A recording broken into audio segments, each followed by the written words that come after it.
एक बड़ा भाई और एक छोटा भाई जो दोनों स्वभाव से बिल्कुल विपरीत थे। बड़ा भाई मानता था कि लोगों की मदद करनी चाहिए, सेवा भाव रखना चाहिए, सबसे अच्छे से पेश आना चाहिए, जब जब मौका मिले दान देना चाहिए। छोटा भाई मानता था कि जीवन एक ही बार मिलता है, इसलिए उसे खुलकर जीना चाहिए। जो भी मन हो वह करना चाहिए, नशा हो, डांस बार जाना हो या और कुछ भी, जिससे खुशी मिले वह हर काम करना चाहिए। दोनों भाई अपनी अपनी मान्यताओं के हिसाब से अपना जीवन व्यतीत कर रहे थे। बड़ा भाई जो भी कमाता उसमें बड़ी मुश्किल से गुजारा कर पाता था, क्योंकि वह जब भी मौका मिलता दूसरों की मदद करता था। वो सत्संग सुनने जाता,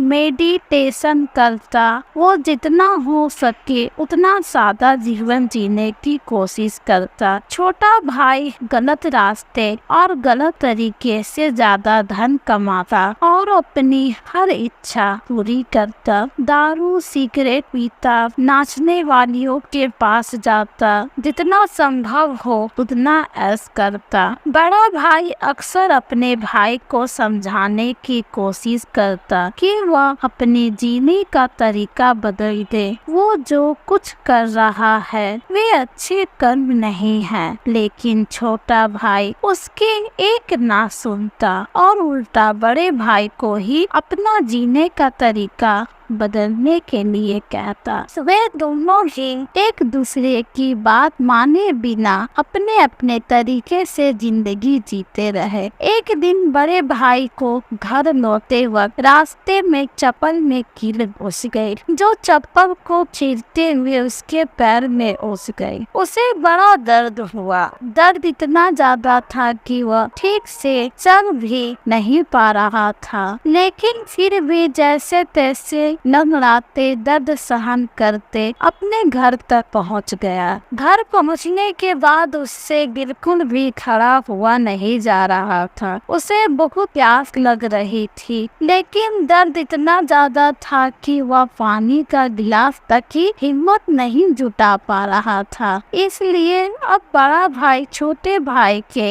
आने की राह देखने लगा। थोड़ी देर बाद छोटा भाई घर आया। उसके चेहरे पर बड़ी सी मुस्कान थी। वह बहुत ज्यादा खुश लग रहा था। छोटे भाई को देखते ही बड़े भाई ने उससे पानी मांगा। छोटे भाई ने ठंडा पानी बड़े भाई को पिलाया और उसे क्या हुआ है इसके बारे में पूछा। बड़े भाई ने बताया कि उसके पैर में कील घुस गई है। छोटा भाई बड़े भाई से बोला, देखिए आप इतना सादा और सच्चाई भरा जीवन जीते हैं, बदले में आपको क्या मिला, और यह देखिए मैं कितना खुलकर जीवन जीता हूँ। इसलिए आज मुझे रास्ते में ये हीरे का हार मिला है। हमारे दोनों की परिस्थितियाँ यह साबित करती है कि मेरा तरीका सही है और आपका गलत। बड़ा भाई बड़ा परेशान था, फिर भी वह छोटे भाई को समझाने लगा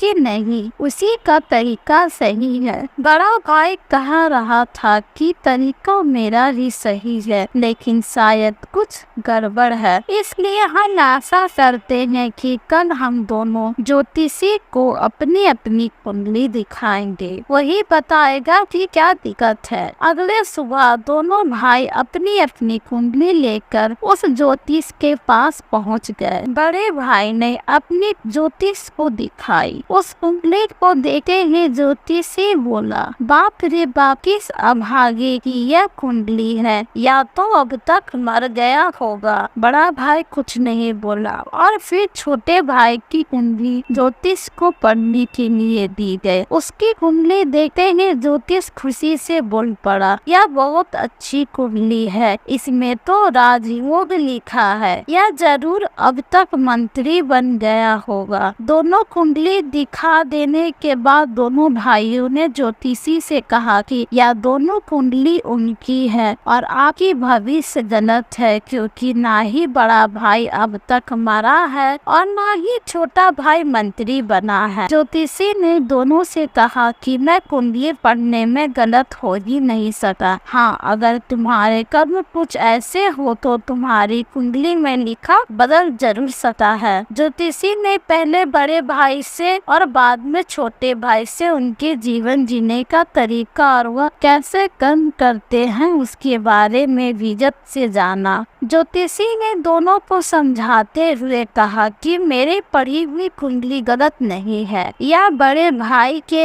अच्छे कर्म है जिसने उसको कुंडली में लिखे मौत की जगह सिर्फ एक कीड़े का दर्द दिया, और दूसरी तरफ छोटे भाई के बुरे कर्म है जिसकी वजह से उसको राजयोग चला गया और उसे सिर्फ एक छोटा सा हीरे का हार मिला जिसे जल्द ही बेचकर खत्म कर देगा। दोस्तों, छोटी सी यह प्रेरणा कहानी हमें वही सदियों पुरानी बातें याद दिलाती है कि जैसे कर्म करोगे वैसे ही फल होंगे। अगर हमारा वर्तमान अच्छा या बुरा है तो वह हमारे पहले पुराने कर्मों की वजह से है, और हमारा भविष्य अच्छा या बुरा होगा वह हमारे वर्तमान के कर्मों के हिसाब से होगा। इसलिए हमेशा ध्यान रखें कि अच्छे कर्म करना ना छोड़े।